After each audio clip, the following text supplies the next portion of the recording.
वालेकुम दोस्तों, क्या हाल है? ठीक है आप? उम्मीद है कि सब खैर खैरियत से होंगे। आज हम पढ़ने लगे हैं कि दो कालिब हैं, उनको ज़रब कैसे देंगे, दो मैट्रिक्स उनको मल्टीप्लाई कैसे कर सकते हैं। एक तो सादा सा तरीक़ाकार होता है, वो तरीक़ाकार कुछ यूँ है कि सबसे पहले आपको ये पता हो जाना चाहिए कि दो कालिब कब मल्टीप्लाई होंगे। उस सूरत में मल्टीप्लाई हो सकते हैं जब पहले कालिब के कॉलमों की तादाद दूसरे कालिब के कतारों की तादाद के बराबर हो। पहले कालिब के कॉलमों की तादाद दूसरे कालिब की कतारों की तादाद के बराबर हो तो वो कालिब आपस में मल्टीप्लाई हो सकते हैं, वगरना ऐसा नामुमकिन है। मैं मिसाल देता हूँ। जैसा कि मैं एक कालिब बनाता हूँ, एक मैट्रिक्स बनाता हूँ, कुछ यूँ 2 4 6 7, और एक और कालिब बनाता हूँ, वो है 7 9। क्या हम इन कालिब को ज़रब दे सकते हैं या नहीं दे सकते? तो हम देखते हैं कि पहले कालिब के कॉलमों की तादाद कितनी है, 2 है, और दूसरे कालिब की कतारों की तादाद कितनी है, 2 है। तो इसका मतलब है इसकी मल्टीप्लिकेशन मुमकिन है। अगर ऐसा हो जाता है कि आपके पास एक कालिब है 2 4 6 7 और एक कालिब है 7 9, अगर गौर करें तो इस कालिब के कॉलमों की तादाद 2 है और इधर भी कॉलम की तादाद 2 है, लेकिन कतार की तादाद 1 है, तो ये वाले कालिब मल्टीप्लाई नहीं हो सकते। इसके लिए शर्त क्या होती है कालिब की मल्टीप्लिकेशन के लिए? मैं लिखता जाऊं, पहले कालिब या मैट्रिक्स के कॉलमों की तादाद बराबर हो दूसरे कालिब की कतारों की तादाद के। अगर ये शर्त पूरी होती है तो कालिब आपस में मल्टीप्लाई हो सकते हैं, वरना नहीं हो सकते। जैसे कि अभी मैंने एग्जांपल दिया है, मैं और भी एग्जांपल दे सकता हूँ। आपके पास 2 4 6 7 एक मैट्रिक्स है, कालिब है, एक और कालिब है 7 9 -3 4।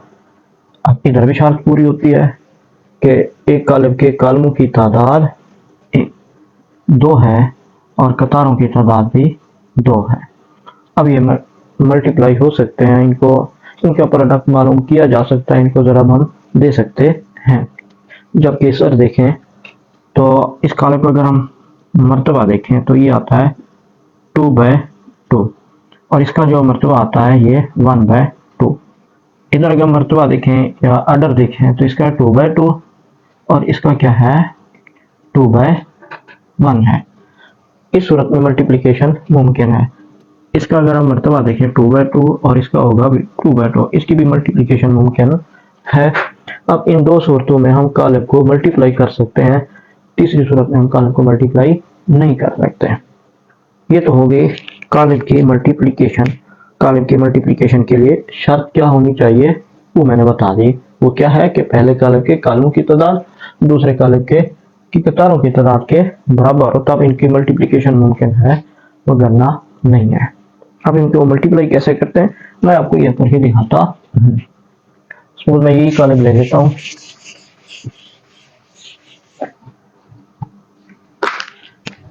दो कालिब लेते हैं 2/2 मैट्रिक्स वाले।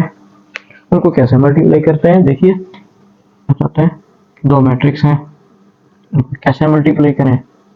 सपोज एक मैट्रिक्स एक कालिब है 2 -3 4 5, एक कालिब है 7 5 0 6।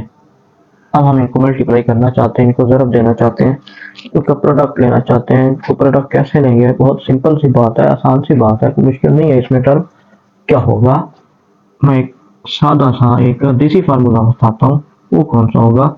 ये देखिए कि पहली कतार ज़रब होगी पहले कॉलम से, जिससे हमारा मतलूबा कॉलम का एक रुकन हासिल होगा, पहला रुकन हासिल होता है। इसी तरह पहली कतार ज़रब दूसरा कॉलम, अब इसे हमें दूसरा रुकन हासिल होगा मतलूबा कॉलम का, जिसको हम मालूम करना चाहते हैं, जिस कॉलम को फाइंड करना चाहते हैं। सिमिलरली अब इधर आते हैं, इधर बारी आती है दूसरी कतार की और पहले कॉलम की। इधर भी बात दूसरी कतार की और दूसरे कॉलम को आपस में मल्टीप्लाई करेंगे तो मल्टीप्लिकेशन हो जाएगी। इससे बिलतरतीब हमें हमारा तीसरा एलिमेंट और चौथा एलिमेंट यानी चौथा रुकन मतलूबा मैट्रिक्स का मतलूबा कॉलम का आ जाता है। अब देखते हैं, हल करके देखते हैं इसको कि क्या आया, क्या सही है। तो और से देखिए, पहली कतार को मल्टीप्लाई करते हैं पहले कॉलम से, और कैसे मल्टीप्लाई होगा, पहला रुकन इधर के पहले कॉलम के पहले रुकन से मल्टीप्लाई होगा, 2 ज़रब 7, फिर हम करते हैं जमा, दूसरा एलिमेंट पहले कॉलम के दूसरे एलिमेंट से ज़रब होता है, -3 ज़रब 0। इसी तरह अभी फिलहाल हम पहली कतार के ऊपर रहते हैं, अब दूसरे कॉलम को टच करते हैं, पहली कतार के दूसरे कॉलम का पहला रुकन यानी 2 ज़रब 5 जमा -2 को 5 ज़रब दिया, पहले रुकन को पहले रुकन से, दूसरे रुकन को दूसरे रुकन है, ज़रब -3 ज़रब 6। इसी तरह हम दूसरी कतार को छेड़ते हैं, दूसरी कतार पहला कॉलम, दूसरी कतार है, दूसरी कतार का पहला एलिमेंट है 4 है, ज़रब 7 है, जमा दूसरी कतार का दूसरा एलिमेंट और पहले कॉलम के दूसरे एलिमेंट से मल्टीप्लाई हो जाएगा, 5 ज़रब 0। इसी तरह 4 को अब हम किससे ज़रब देंगे, 5 से, दूसरी कतार का पहला रुकन दूसरे कॉलम का पहला रुकन ज़रब प्लस दूसरी कतार का दूसरा रुकन और दूसरे कॉलम का दूसरा रुकन आपस में ज़रब हो जाते हैं। इसके बाद हमारी मतलूबा मैट्रिक्स कुछ यूं हासिल होगी,